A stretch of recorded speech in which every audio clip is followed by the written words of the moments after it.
Assalamualaikum warahmatullahi wabarakatuh.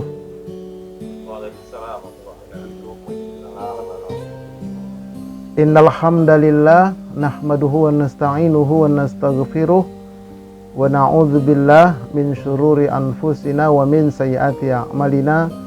May yahdihillah fala mudhillalah wa may yudlil fala hadiyalah.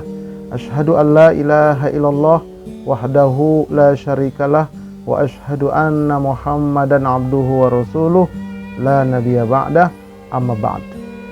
Puji dan syukur mari sama-sama senantiasa kita haturkan kehadirat Allah Subhanahu wa taala dengan melafazkan kalimat hamdalah. Alhamdulillahi rabbil alamin.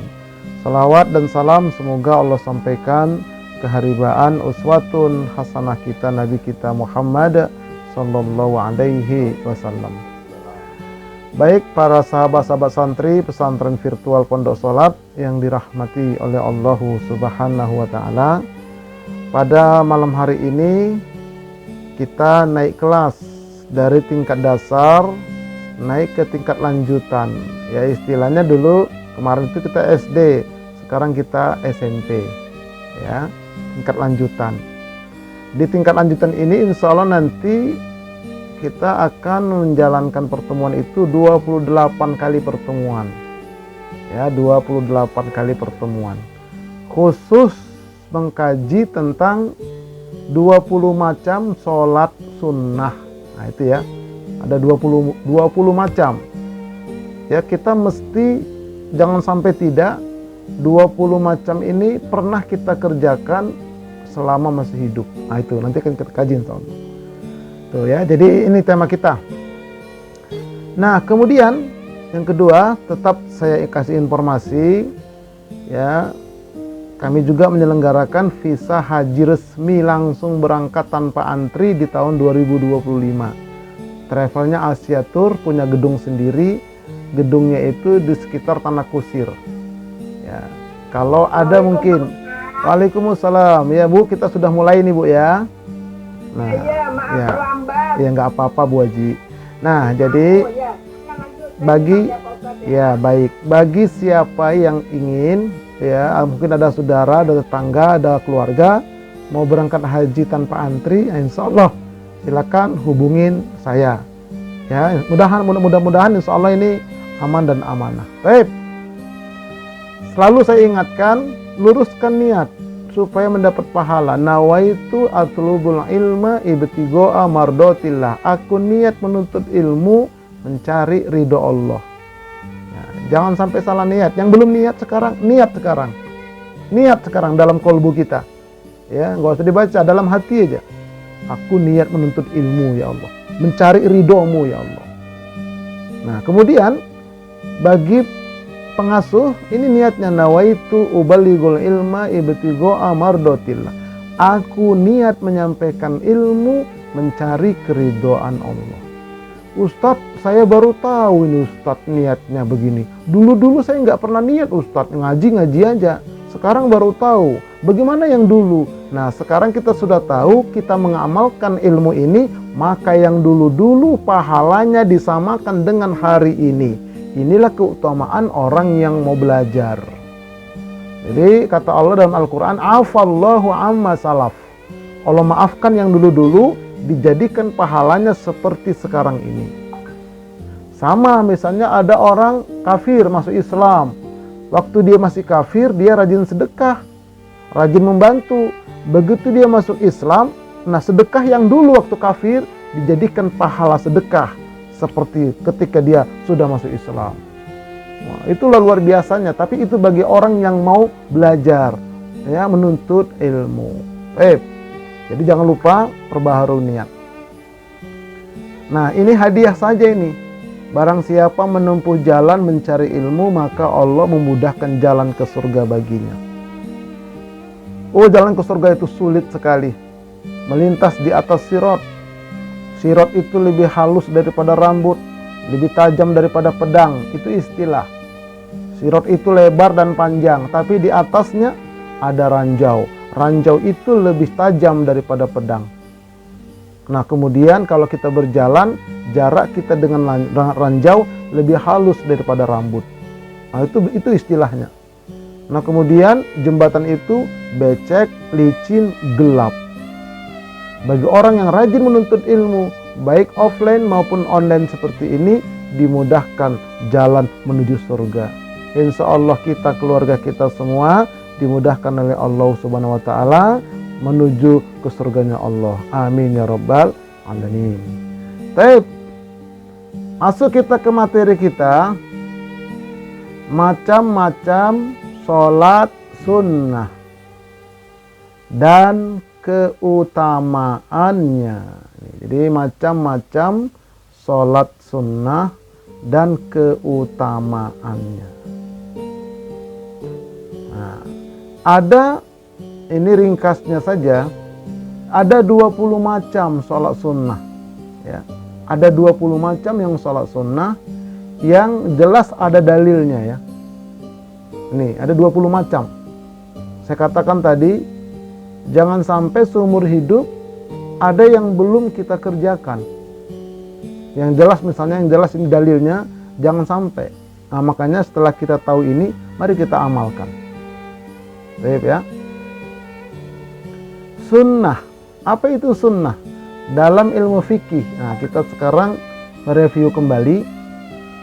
Sunnah apabila dikerjakan dapat pahala, jika ditinggalkan akan rugi.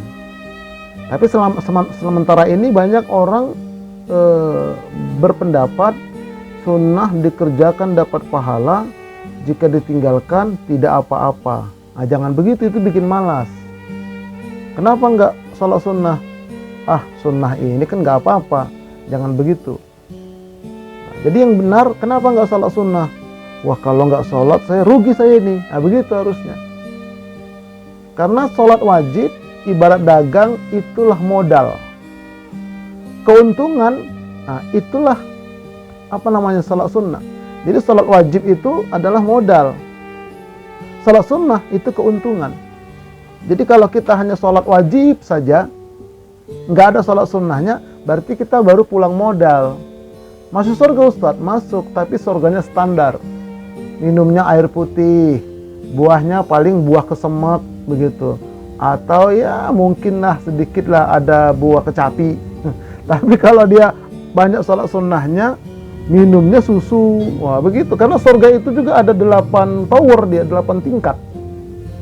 Nah, jadi makanya, jadi sunnah itu dikerjakan dapat pahala, ditinggalkan rugi.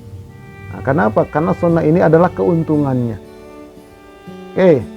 Baik, nah sekarang sunnah itu dapat dibagi 2. Yang pertama disebut dengan sunnah muakkad. Yang kedua sunnah ghairu muakkad. Apa itu maksudnya Ustaz? Sunnah muakkad adalah sholat sunnah yang sangat dianjurkan untuk dikerjakan. Nah, kalau sebagian ulama fikih mengatakan sunnah muakkad ini mendekati wajib. Mendekati wajib dia. Kalau wajib itu 100%, misalnya sholat sunnah muakkad ini, yang muakkad ini adalah 85% perintah itu. Jadi kualitasnya sangat-sangat ya, dianjurkan sekali.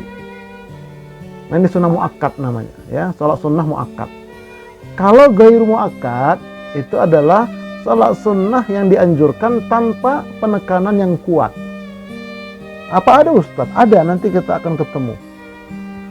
Artinya apa? Terkadang Nabi mengerjakan, terkadang Nabi tidak mengerjakan.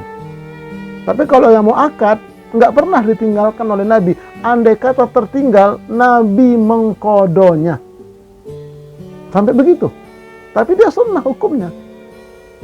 Ya. Nah, jadi inilah, jadi sholat sunnah itu ada muakkad, ada ghairu muakkad. Baik. Nah, apa sholat sunnah itu? Nah, ini definisi dulu. Jadi di dalam kaedah Islam, dalam Islam ini ada satu kaedah, untuk memahami sesuatu itu kita harus tahu definisi awalnya dulu. baik secara bahasa nanti maupun secara terminologi, ya secara etimologi maupun secara terminologi, secara bahasa maupun secara syar'i. Nah, jadi apa sunnah itu? Sholat sunnah itu. Sholat sunnah disebut juga sholat nafilah. Nih, jadi sholat sunnah adalah sholat nafilah. Itu ya. Itu jadi istilah lainnya nafilah. Kemudian sholat sunnah yang dianjurkan untuk ditegakkan di luar sholat wajib yang 5 waktu. Tuh ya, jadi sholat sunnah itu adalah sholat yang dianjurkan untuk ditegakkan di luar sholat wajib yang 5 waktu. Ya, ada macam-macamnya dia, ada 20 macam. Itu jadi sholat sunnah seperti itu, di luar sholat wajib. Baik. Kemudian dalilnya apa adanya sholat sunnah? Ini dalilnya. An Talhah ibni Ubaidillah anna Arabiyan ja'a ila Rasulillahi sallallahu alaihi wasallam tha'irar ra'si faqala ya Rasulullah akhbirni ma'adha faradallahu alayya minas salati faqala as-salawatil khamsa illa an tatawwa'a syai'an. Qala walladzi akramaka la atatawwa'u syai'an wa la anqusu mimma faradallahu alayya syai'an. Faqala Rasulullah sallallahu alaihi wasallam aflaha in sadaqa aw dakhalal jannata in sadaqa. Jadi kita baca hadis, insyaallah tabarukan mengambil berkah kepada Rasulullah SAW, ya, karena ini adalah sabda dari Rasulullah SAW. Artinya dari Talhah bin Ubaidillah ada seorang Arab Badui datang kepada Rasulullah SAW dalam keadaan kepalanya penuh debu, ya, artinya dia datang dari kampungnya berjalan lama, dia berjalan menemui Nabi di Masjid Nabawi. Ketika itu para sahabat berada di sekitar Nabi mendengarkan tausiah. Datanglah orang Arab Badui ini, orang Arab udik lah kalau kita bilang. Nah, lalu berkata, wahai Rasulullah, kabarkan kepadaku apa yang telah Allah wajibkan buatku tentang sholat. Beliau Rasulullah menjawab, apa kata Rasulullah? Sholat 5 kali sehari semalam, kecuali bila kamu mau menambahnya dengan yang sunnah.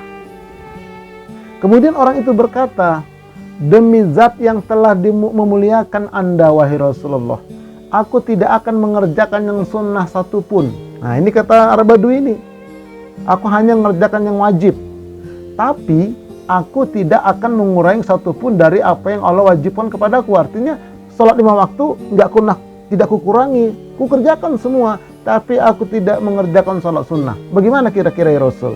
Maka Nabi bersabda, dia beruntung jika jujur menepatinya, atau dia masuk surga jika jujur menepatinya. Maksudnya apa? Ya sudah, kalau memang dia betul-betul melaksanakan sholat 5 waktu, meskipun tidak mengerjakan sholat sunnah, dia tetap dapat masuk surga. Begitu maksudnya. Dia tetap dapat keberuntungan. Nah, tetapi surganya, keberuntungannya, kualitasnya hanya standar saja. Itu maksudnya. Oke ya, jadi ini dalil adanya sholat sunnah. Ya, kecuali bila kamu mau menambah dengan yang sunnah, kata Nabi. Kata sahabat ini, tidak ya Rasul, aku hanya sholat wajib saja. Ya nggak apa-apa kalau memang dia benar begitu, masuk surga dia. Gitu kata Nabi. Nah cuman tadi ya, surganya standar. Ustadz, saya mau milih ini, boleh. Tapi kalau menurut saya, sayanglah ya. Kita sehat kok, semuanya lengkap. Datang ke rumah, datang ke masjid juga, atau kita mau mengaji juga enak perjalanannya. Ada AC-nya, rumah kita juga ada AC-nya, air banyak, nggak pakai nimba. Kalau zaman dulu kan panas, pakai nimba, air sulit. Nah, sekarang enak semua. Masa nggak kita kerjakan? Ya, jadi ini yang perlu kita renungkan bersama. Hadis riwayat Imam Bukhari. Baik, nah ini sekarang kita masuk keutamaan sholat sunnah. Apa sih keutamaannya? Satu, dapat menutupi kekurang sempurnaan sholat wajib yang selama ini kita kerjakan. Semakin banyak sholat sunnah kita, semakin banyak tertutup kekurangan dari sholat wajib kita. Nih kita lihat, kita menyadari bahwa sholat 5 waktu yang setiap hari kita tegakkan itu jauh dari sempurna. Jujur kita. Jujur, saya pribadi juga jujur. Jauh dari sempurna kualitas sholat kita itu. Tapi nggak boleh putus asa. Nggak boleh berhenti. Tetap kita kerjakan, kita tegakkan terus. Sambil kita belajar untuk meningkatkan kualitas. Nah, jadi yang Allah lihat itu bukan hasil akhirnya, tetapi keistiqomahan kita mengamalkan itu dan untuk memperbaiki itu dengan ngaji ini. Itu yang Allah lihat. Nah, terkadang kita tidak konsentrasi ketika sholat, tidak khusyuk, tidak menghadirkan pikiran dan jiwa kita ketika sholat, dan bahkan terkadang tergesa-gesa dalam menegakkan sholat. Ya, kadang-kadang kita sholat itu kan pakai pakaian sepakai-pakainya. Ya, bekas keringat, kadang-kadang kaos oblong bolong-bolong. Mungkin sebagian ibu-ibu pakai mukenanya udah tai lalatan, tapi kalau kondangan 1 hari 3 kali ganti baju. Kalau sholat ya mukenanya yang itu-itu aja, ada yang udah bolong-bolong kadang-kadang. Nah, itu nggak konsentrasi, yang lupa-lupa ketika sholat ingat semua. Nah, begitulah, itu semua kan kekurangan. Nah, dengan sholat sunnah itu tertutupi, maksudnya begitu. Dimaafkan oleh Allah. Kenapa? Banyak sholat sunnah kita. Apa dalilnya, Ustadz? Nih, kita lihat. Rasulullah Sallallahu Alaihi Wasallam bersabda. Mari simak ya, simak bacaan hadis ini. Qala Yunusu wa ahsabuhu dzakarahu anin Nabi Sallallahu Alaihi Wasallam qala inna awwala ma yuhasabun nasu bihi yaumal qiyamati min a'malihim as-salatu.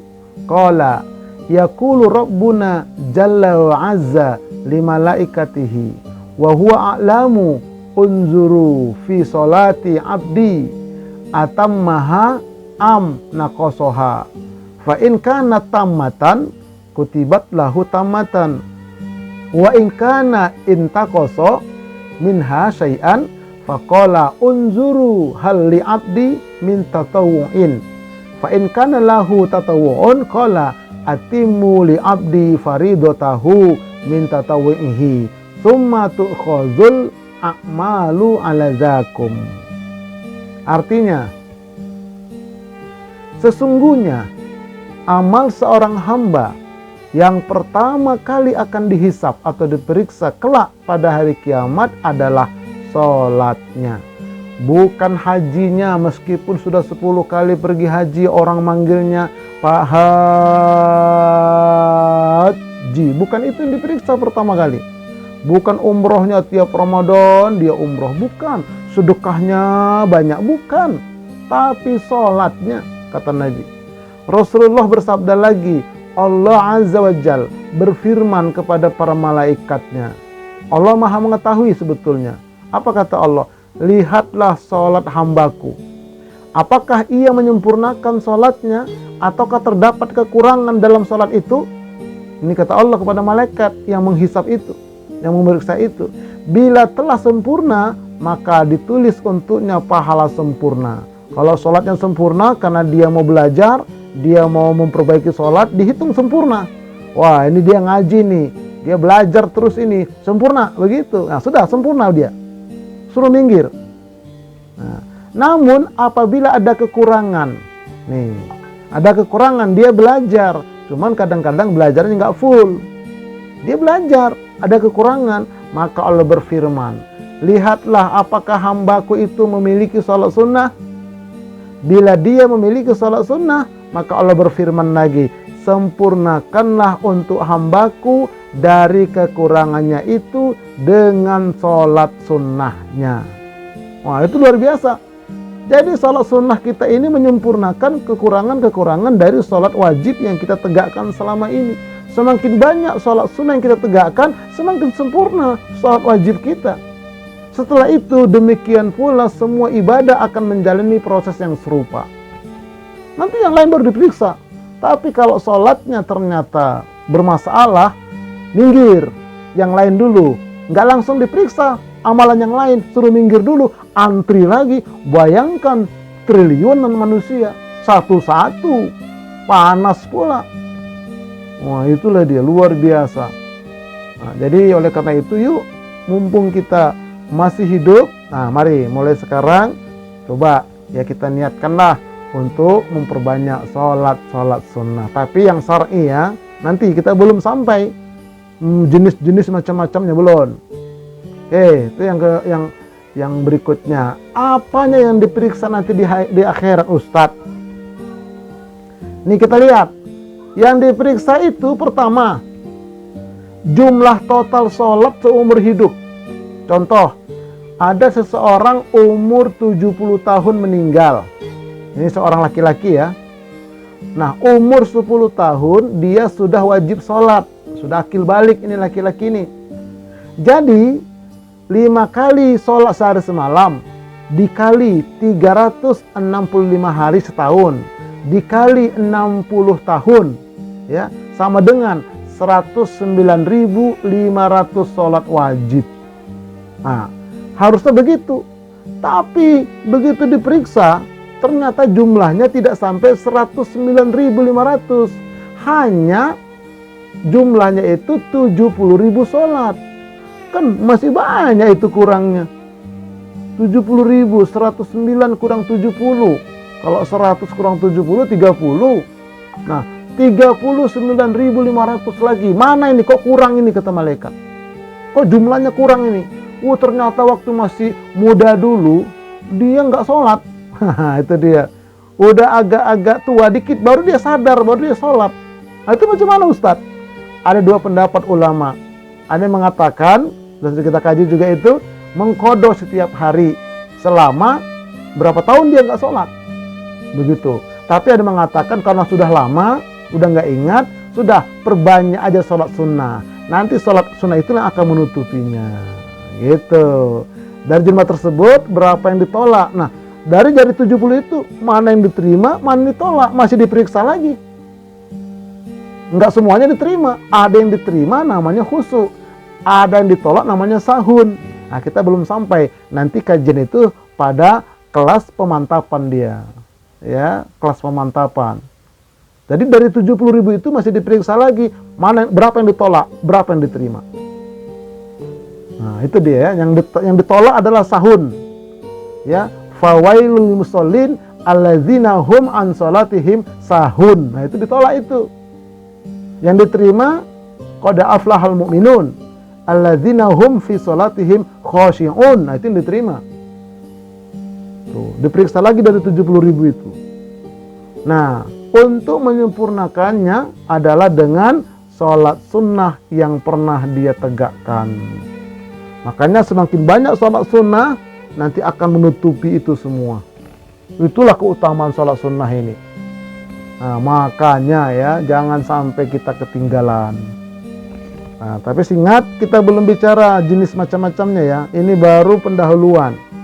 Menjelaskan bahwa luar biasanya sholat sunnah itu. Oke, yang kedua, apa hikmah atau keutamaan sholat sunnah? Berada di ring 1 bersama Rasulullah pada hari kiamat. Ring 1 dekat sekali dengan Nabi, bisa salaman Nabi sama Nabi, bisa cium tangan sama Nabi.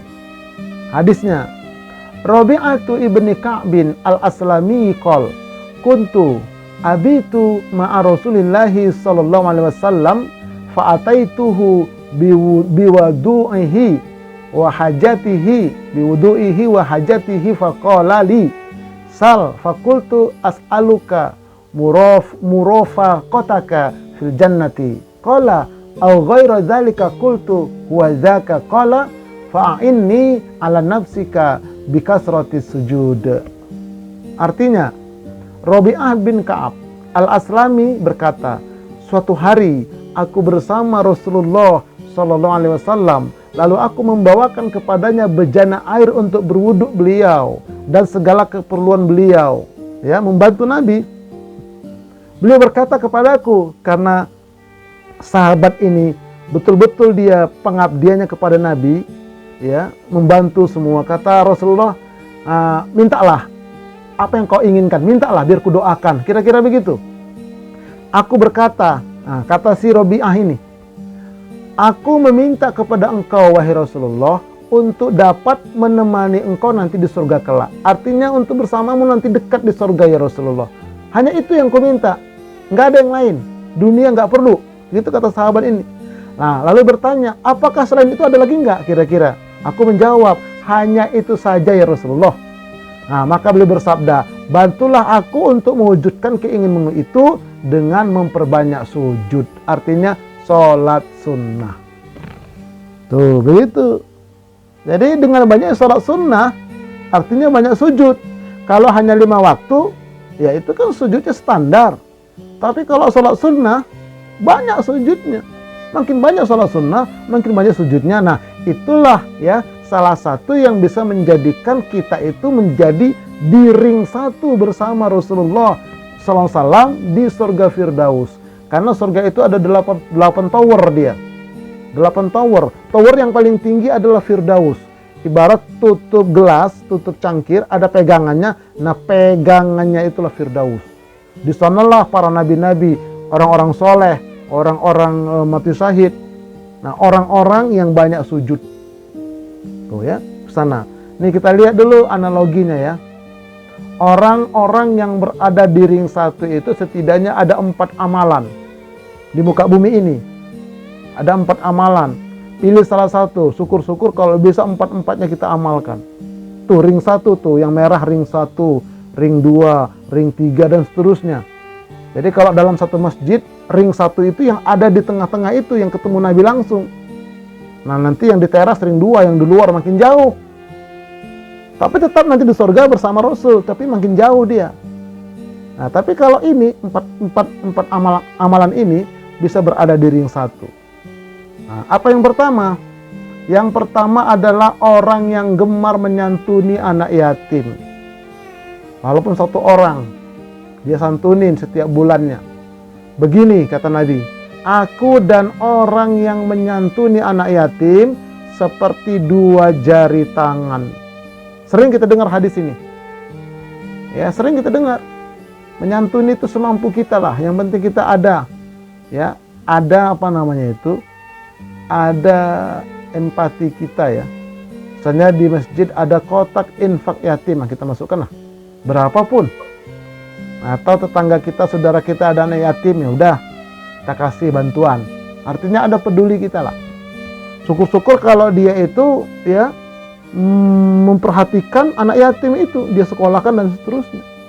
Namun ada orang bikin lembaga yatim, dia bikin proposal, gambarnya anak yatim di proposal itu, dapat duit banyak, tapi anak yatimnya miskin, dianya kaya. Itu masuk neraka duluan itu.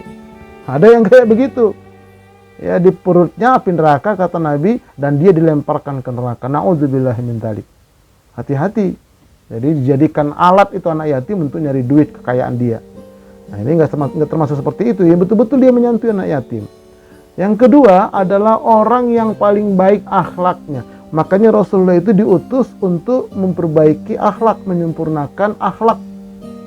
Tuh, jadi orang yang paling baik akhlaknya, nah itu akan berada nanti bersama Nabi. Iya. Walau dia ngaku umat Nabi, akhlaknya nggak baik, jauh dari Nabi. Apalagi mengaku keturunan Nabi. Mengaku saya ini darah Nabi mengalir di tubuh saya, tapi nggak berakhlak dia. Oh, jauh itu, nggak ada cerita. Nggak ada cerita. Seburuk-buruk keturunan Nabi, walaupun keturunan Nabi itu adalah peminuman keras, dosa besar, masih lebih baik daripada sendalnya kiai. Wah, nggak benar itu. Nggak ada cerita itu. Orang nggak punya akhlak kok. nggak ada cerita. Nah, itu ya. Jadi oleh karena itu orang yang paling baik akhlaknya itu nanti bersama Nabi. Yang ketiga, orang yang paling banyak berselawat atas Nabi. Nah, ini kan Allah perintahkan, ya ayyuhalladzina amanu shallu alaihi wasallimu taslima. Baca selawat. Bagaimana selawat itu, Ustaz? Banyak redaksinya. Allahumma sholli ala habibina Muhammad. Kalau di dalam sholat tidak pakai sayyidina, itulah salawat Ibrahim, kama shallaita ala Ibrahim dan seterusnya. Tapi di luar sholat, nah itu diperintahkan, dianjurkan pakai sayyidina. Karena kata Allah, jangan kamu samakan panggilan kepada Nabi dengan panggilan kepada selain Nabi. Nggak boleh, harus dibedakan. Jadi ketika itu waktu masih hidup bersama Nabi, ada orang manggil, Mat sini, Muhammad sini. Nah itu nggak boleh, ditegur sama Allah. Ya Rasulullah, aku datang. Begitu bahasanya. Ya Nabi Allah, ya Sayyidina, ya Habibina. Begitu. Waktu beliau masih ada di luar sholat. Nah kalau kita sekarang berselawat di luar sholat bagaimana? Kalau saya pribadi selalu Allahumma sholli ala habibina Muhammad wa ala ali habibina Muhammad. Kekasih, ya kekasihku Muhammad, Nabi Allah Muhammad SAW. Nah begitu. Jadi banyak selawat. Lagi naik motor baca selawat. Nah jadi rumusnya begini, dari terbit matahari sampai terbenam siang itu banyak selawat. Dari terbenam sampai terbit matahari pagi banyak istighfar. Siang selawat, malam istighfar. Semakin banyak selawat kita, apalagi kalau dia pernah berselawat seumur hidup 1 miliar kali selawat. Cakep tuh. Bagaimana ngitungnya? Ya, dihitung aja sehari 100 misalnya. Atau sehari 1000 misalnya. Sambil jalan Nabi sholat, baca selawat. Nah, itu nanti dia akan berada di ring 1. Karena sekali selawat, Allah balas 10 kebaikan untuk kita. Tuh ya, perbanyak selawat. Nah, yang keempat, inilah dia. Orang yang memperbanyak sujud atau sholat sunnah. Berada di ring 1. Begitu ketemu nanti sama Nabi, kamu amalannya apa? Kalau saya gemar menyanti anak yatim. Kalau ente apa? Saya berusaha menjadi akhlak yang baik. Kalau ente, saya banyak selawat. Kalau ente, saya alhamdulillah itu banyak sholat sunnah saya, banyak sujud saya. Nah, begitu nanti di sana. Tuh, silakan pilih yang mana dari yang 4 ini. Syukur-syukur kalau bisa 4-4-nya. Nah ini ya, ini sahabat-sahabat santri yang dirahmati oleh Allah Subhanahu Wa Taala. Oke, taib. Kemudian yang ketiga, keutamaan sholat sunnah itu mengangkat derajat dan menghapuskan dosa ringan, dosa kecil. Karena ada dosa ringan, dosa sedang, dosa besar. Jadi dosa ringan, nah itu dihapuskan ya dengan sholat sunnah. Dosa sedang hapus. Dosa besar wajib dengan taubatan nasuha. Silakan dibuka di YouTube saya. Taubatan nasuha sudah ada semua. Ma'dan ibni Abi Tolhah al-Ya'mari qala lakitu Thauban maula Rasulullah sallallahu alaihi wasallam faqultu akhbirni bi amalin a'maluhu yudakhiluni Allahu bihil jannah au qala qultu bi ahabbil a'mali ilallahi fasakata thumma sa'altuhu fasakata thumma sa'altuhu al-thalisa faqala sa'altu andalika Rasulullah sallallahu alaihi wasallam faqala alaika bikasratis sujud lillahi fa innaka la tasjudu lillahi sajdatan illa rafa'akallahu biha darajatan wa hatta anka biha khati'atan. Artinya, perbanyaklah sujud kepada Allah, karena tidaklah engkau sujud kepada Allah dengan 1 kali sujud, melainkan Allah akan mengangkat bagimu 1 derajat karenanya dan menghapuskan bagimu 1 dosa karenanya.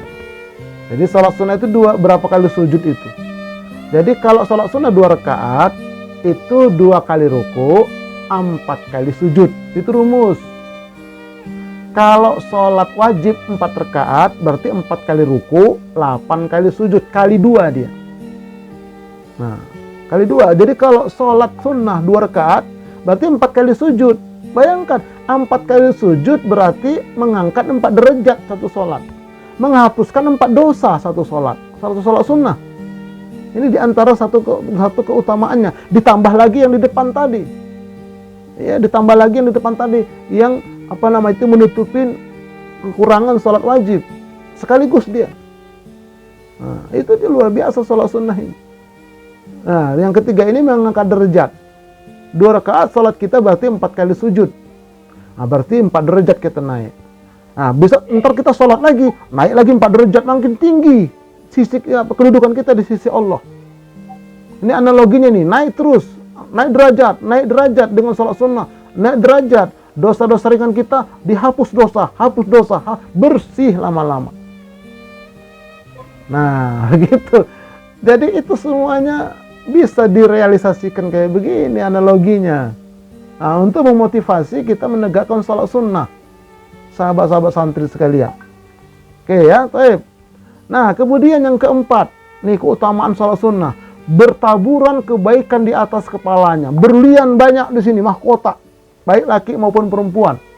An Abi Umamah qala Nabi sallallahu alaihi wasallam, ma adzinallahu li 'abdin fi syai'in afdala min raq'ataini yusallihima wa innal birra la yuzarru ala ra'sil 'abdi madama fi salatihi wa ma taqarrabal ibadu ilallahi bimithli ma kharaja minhu qala Abu Nadri yakni Al-Qur'an. Artinya dari Abu Umamah, dia berkata, Nabi bersabda, Allah tidak mengizinkan seorang hamba dalam satu hal yang lebih baik dari sholat 2 rakaat yang dia lakukan. Sesungguhnya kebaikan itu dibiarkan di atas kepala hamba selama ia berada dalam sholatnya. Dan tidaklah seorang hamba mendekatkan diri kepada Allah dapat menyamainya suatu yang keluar darinya, ya, dari Al-Quran maksudnya. Jadi begini, kalau kita sholat sunnah, ya, selama kita sholat sunnah maka berjalan kebaikan di atas kepala kita. Mahkota itu Allah pasangkan. Nah, mahkota. Terus nanti di akhirat baru disematkan dia. Nah, jadi sudah ada tandanya, sudah ada sudah ditandain oleh malaikat. Nah, ini hamba ini sholat sunnah ini. Ya, selama sholat itu dimasukkanlah kebaikan-kebaikan, ditaruh di situ. Nanti sholat lagi dibikin lagi, makin lama makin bagus, makin banyak kebaikan di kepalanya. Nah, jadi ini luar biasanya orang yang menegakkan sholat sunnah. Ya, oke ya, terus yang kelima. Oh, ini belum yang kelima. Sekarang kita lihat dulu. Sangat dianjurkan sholat sunnah itu di rumah. Sangat dianjurkan. An Zaid ibn Thabit radhiyallahu anhu qol, fa'alaikum bisolati fi buyutikum fa inna khaira salatil mar'i fi baitihi illa salatal maktubah. Kerjakanlah sholat sunnah di rumah-rumah kalian, karena sebaik-baik sholat seorang adalah yang dikerjakan di rumahnya kecuali sholat wajib. Nah, ini hadis riwayat Imam Bukhari. Nah, selanjutnya, sholat sunnah di rumah banyak mendapatkan kebaikan. An Jabir qala Rasulullah sallallahu alaihi wasallam, idza qada ahadukum as-salata fi masjidihi falyaj'al li baitihi nasiban min salatihi fa innallaha ja'ilun fi baitihi min salatihi khairan. Artinya, apabila salah seorang di antara kalian sholat di masjid atau di musola, maka hendaklah ia pun menjadikan sebagian sholatnya di rumahnya. Ini ada mengatakan sebagian sholat wajib juga di rumah, itu maksudnya. Sebagian ulama mengatakan begitu. Jangan di masjid aja, rumah pun sholat juga sholat wajib, ditambah dengan sholat sunnah. Begitu sebagian ulama mengatakan. Karena Allah Azza wa Jalla akan memberikan kebaikan dalam rumahnya dari sholat itu. Begitu penjelasannya. Jadi rajin kita sholat di masjid, di musola. Sholat juga yang wajib di rumah. Begitu sebagian ulama mengatakan. Ditambah sholat sunnah. Kan kita sudah terangkan bagaimana hukum sholat berjamaah di masjid kemarin. Pada tingkat dasar. Silakan nanti buka lagi di YouTube saya itu. Kita upload itu ya. Walaupun belum semua saya upload, pelan-pelan. Baik ya. Nah, jadi ini. Nah, kemudian inilah seorang ibu, dia sholat wajib dan sholat sunnah di rumah. Ini seorang ibu ini. Nah, seorang anak juga rajin dia sholat di rumah, samping ibunya lagi tiduran, nggak apa-apa. Nah, itu ya. Jadi perbanyak sholat di rumah. Bila perlu pindah-pindah, kadang-kadang di kamar, di ruang tamu, di ruang tengah. Ya asal jangan di dapur lah, nanti kena yang lain-lain, ya repot ya. Baik. Nah sekarang sholat sunnah di rumah agar rumah tidak seperti kuburan. An Ibni Umar, anin Nabi sallallahu alaihi wasallam qala, ij'alu min sholatikum fi buyutikum wa la tattakhiduha kubura. Jadikanlah sebagian dari sholat sunnahmu di rumah-rumah kalian, dan janganlah jadikan rumah-rumah kalian itu seperti kuburan. Nah, jadi rumah yang nggak pernah sholat di situ itu kuburan, itu rumah banyak hantunya, banyak jinnya, banyak setannya dia. Nggak pernah ada sholat di rumahnya, nggak pernah ada baca Quran di rumahnya, kuburan. Makanya kata ulama nggak boleh sholat di kuburan sebetulnya, ya. Kecuali sholat mayit kemarin sudah kita jelaskan itu.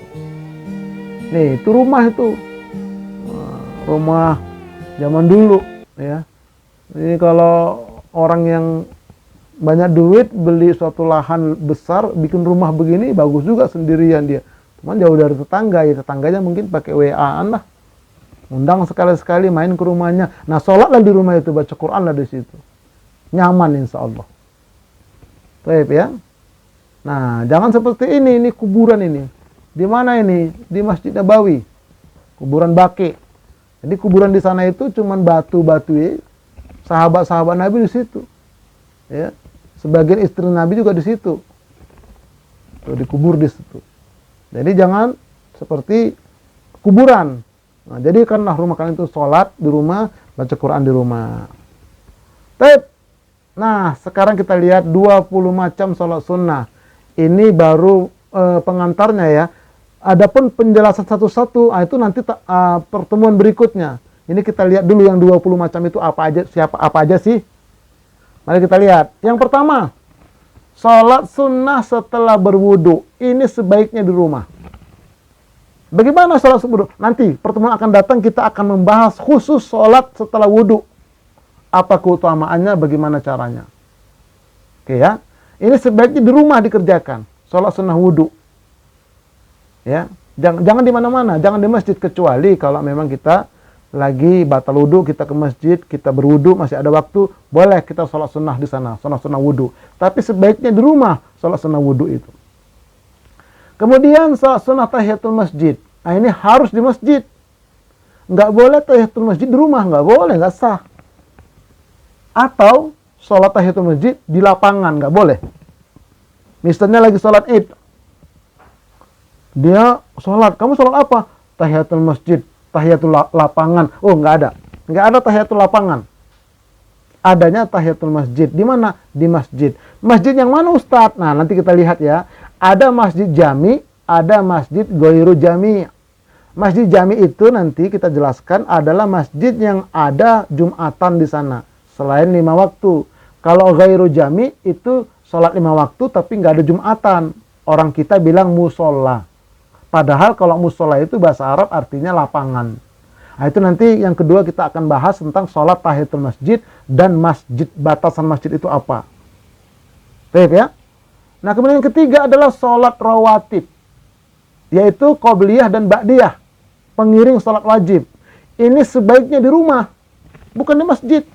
Kalau rumahnya dekat masjid. Rasulullah SAW itu qobliyah ba'diyah di rumah beliau. Azan subuh, Bilal azan, beliau nyambut azan, qobliyah dulu. Setelah itu baru datang ke masjid, langsung qomat begitu. Nanti habis sholat maghrib, beliau pulang. Habis sholat isya, beliau pulang. Ba'diyahnya di rumah. Itu nanti kita terangkan itu nanti, ya, bagaimana caranya dan seterusnya insya Allah. Ada berapa jumlahnya sehari semalam. Nah kemudian yang keempat, sholat taubat. Nah, di rumah. Ini penting ini sholat taubat ini. Ya. Enggak sembarangan ini sholat taubat. Ada aturan mainnya. Nah, nanti kita ketemu di situ. Insya Allah. Detail kita akan kaji. Ya. Tapi bertahap ya. Supaya sistematik dia. Nah, yang kelima. Sholat tahajud. Nah, ini di rumah juga tahajud. Berapa tahajud itu Ustadz? tahajud itu mesti 8 rakaat, tambah witir 3 atau 1. Kalau 2 rakaat bukan tahajud, belajar tahajud namanya. Tahajud itu harus 8 rakaat. Boleh nanti 4-4, boleh nanti 2-2-2-2. Nah, itu nanti kita akan kaji, insya Allah. Yang keenam, sholat hajat. Ini pun di rumah. Hajat apa Ustadz? Ya, hajatnya yang betul-betul urgen. Jangan gara-gara mau ganti HP, sholat hajat. Mau ganti jilbab, sholat hajat. Jangan. Sholat hajat itu misalnya ya pengen mendapatkan jodoh, pengen mendapatkan keturunan, pengen bisa pergi umroh, pergi haji, boleh. Sholat hajat yang besar-besar dia itu diutamakan. Di mana? Di rumah. Bagaimana caranya? Nanti akan ketemu babnya. Yang ketujuh, sholat witir. Ini pun di rumah. Ya, sholat witir. Bagaimana sholat witir? Kapan sholat witir? Apakah witir itu boleh habis sholat isya, sholat witir dulu? Ataukah nanti malam? Apakah setelah witir masih boleh sholat yang lain? Nah, itu nanti kita akan kaji. Insyaallah. Kemudian yang ke-8, sholat syuruk. Nah, ini sholat syuruk ini. Jadi matahari itu ada tulu, ada syuruk. Yang di masjid itu kalau bunyi alarm itu pagi-pagi habis sholat subuh, titit, itu sebetulnya tulu, terbit matahari. Lewatkan 15 menit, baru kita syuruk. Waktu syuruk itu kurang lebih 45 menit dia. Atau satu jam dia menuju waktu duha. Nanti kita akan jelaskan itu. Kalau laki-laki wajib di masjid. Kalau perempuan boleh di masjid, boleh di rumah. Itu nanti ada aturan mainnya, ada caranya. Pahalanya seperti haji dan umroh, sempurna, sempurna, sempurna. Makanya jangan sampai nggak pernah sholat syuruk seumur hidup. Oh sayang, sayang sekali. Nah yang ke-9 sholat duha, ini pun di rumah. Duha dalam riwayat itu minimum 2 rakaat.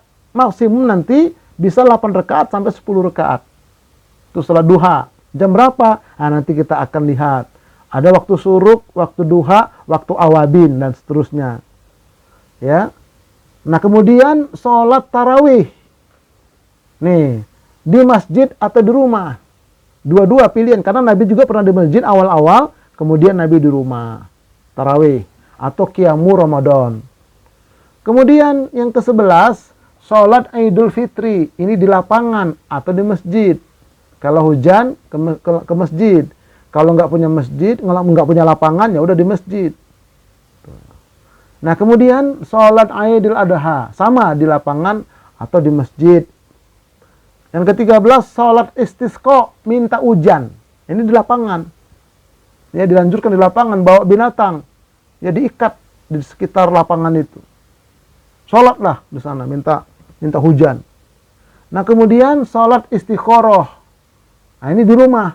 Istikharah itu ada 2 pilihan. Yang ini, apa yang ini ya Allah. Jodoh misalnya. Si A atau si B ya Allah. Nah, sholat istikharah. Berkali-kali nanti Allah berikan ya ilham ke dalam kolbu kita. Istikharah di rumah. Kemudian sholat gerhana bulan. Ini di masjid atau di lapangan. Ya, ada khutbahnya dia. Makanya jangan sampai nggak pernah menegakkan atau ikut sholat gerhana. Ada berita, informasi sholat gerhana, ayo ikut. Meskipun sekali seumur hidup. Nanti di akhir ada catatan. Nih pahala kamu sholat gerhana, begitu. Gerhana bulan. Begitu juga gerhana matahari, sama. Di masjid atau di lapangan. Kemudian yang ke-17, sholat intizor. Nah, ini di masjid. Apa ini intizor Ustadz? Jadi ini bagi laki-laki yang sholat Jumat, setelah dia sholat tahiyatul masjid, nah, ambil paling pojok kanan atau kiri, setelah itu, kan orang masih sedikit, berdiri lagi dia, sholat lagi 2 rakaat. Sampai kapan Ustadz? Sampai khotib naik mimbar, baru dia berhenti. 2 rakaat salam, zikir-zikir, berdiri lagi, 2 rakaat salam. Itu nanti kita akan jelaskan insya Allah. Intizor namanya, menunggu khotib naik mimbar. Nah yang ke-8, sholat ba'da tawaf. Ini di Masjidil Haram. Ya, bagi kita yang umroh atau haji, habis tawaf kita, tawaf ifadah. Nah sebelum kita sa'i, kita sholat dulu di sana. Ya, di belakang makom Ibrahim. Yang ke-19, sholat ba'da safar. Ini di masjid atau di musola. Pulang umroh. Nah, seperti pulang umroh, Sampai sebelum saya masuk ke rumah, di depan rumah ada masjid atau musola, mampir dulu kita ke sana. Biar barang-barang kita dibawa atau kita suruh nunggu. Kita sholat dulu di musola itu. Ustadz, kalau sholatnya di sekitar bendara, masih boleh sih, tapi paling bagus yang dekat rumah. Setelah itu baru kita masuk ke rumah. Begitu Rasulullah. Ya pulang dari safar dari mana, beliau sholat dulu, ba'da safar Masjid Nabawi, baru masuk ke rumah beliau. Nah yang ke-20 adalah sholat tasbih. Tapi ini khilafiyah. Ya, ada yang mengatakan ada tuntunannya, ada yang mengatakan hadisnya lemah sekali. Nanti kita kaji juga itu sholat tasbih ya. Bagaimana sih sebetulnya sholat tasbih itu? Nah inilah kira-kira ya 20 macam sholat sunnah yang akan kita kaji dalam kelas lanjutan ini. Insya Allah. Nah akan datang kita masuk kepada sholat setelah wudhu. Satu-satu kita ulas. Insya Allah akan datang. Baik.